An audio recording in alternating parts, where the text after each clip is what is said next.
animals that lived millions of years ago. The other is a mineral called calcium carbonate. These two components have settled on the bottom of the ocean. The weight of the ocean compresses them together, and that's how you get all the layers forming on the wall of the cave here today.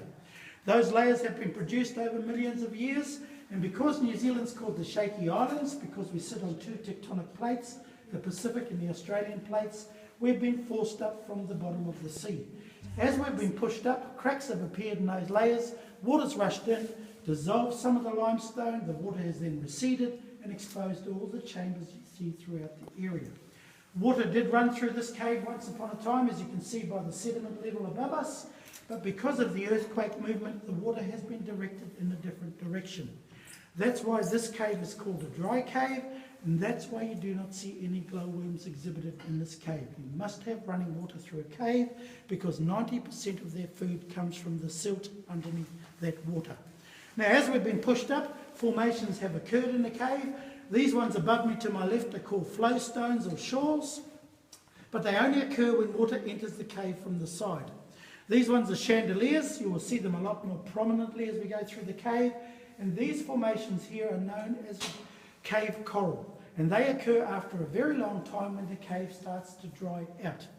Colours in the cave have come about from an event that occurred 26,000 years ago in New Zealand. The biggest explosion known to modern man occurred in our little country. In the middle of the North Island, Lake Taupo exploded. It sent 700 cubic kilometres of material into the air that turned night into day for 2 days and 2 nights, turned the sky red in Italy, sent pumice 21,000 kilometres away from New Zealand, and traces of that explosion can still be found as far away as China and South America. When it did explode, it obliterated all the vegetation above the ground. That dust has come back to settle, and slowly those minerals have transgressed into the cave. We have iron oxide, magnesium, potassium, some of these all attributed to that event that occurred so long ago. That mountain is very much alive today. The lake you see on the top is the crater lake, 32 kilometres across. It is due to go in the next 1,000 years. The most recent explosion was 1,800 years ago. The only thing preventing it from exploding again are the 3 mountains around the perimeter, Tongariro, Ngaruahoi and the Ruapens. And Lord help us if we may be around at that time. Now the government are trying to take ownership of all the property above the cave, because if we sell it to farmers, they'll drop the vegetation and put fertiliser, insecticides and pesticides on the top, and you know whatever happens above ground transfers into the ground, and that will destroy our cave. So the Department of Conservation are trying to protect the environment as well. Now, as I mentioned, we are in the cathedral, and we usually invite people to sing a song in there. Anyone at all? Would you like to sing a little bit of a song? Yes. Maria.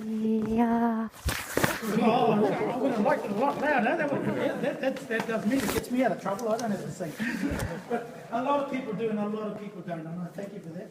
You sort of don't have to look around for anyone to do the deed.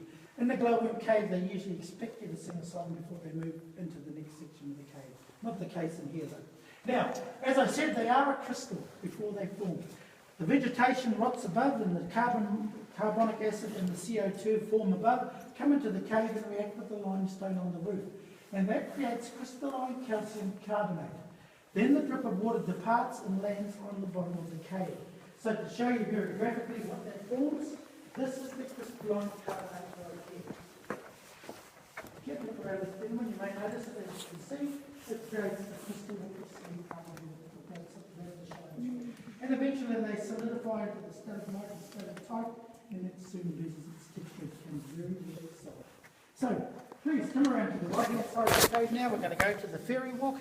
Please be aware of your body parts, because some of the cave does impede on the walkway as well. So, please come on through.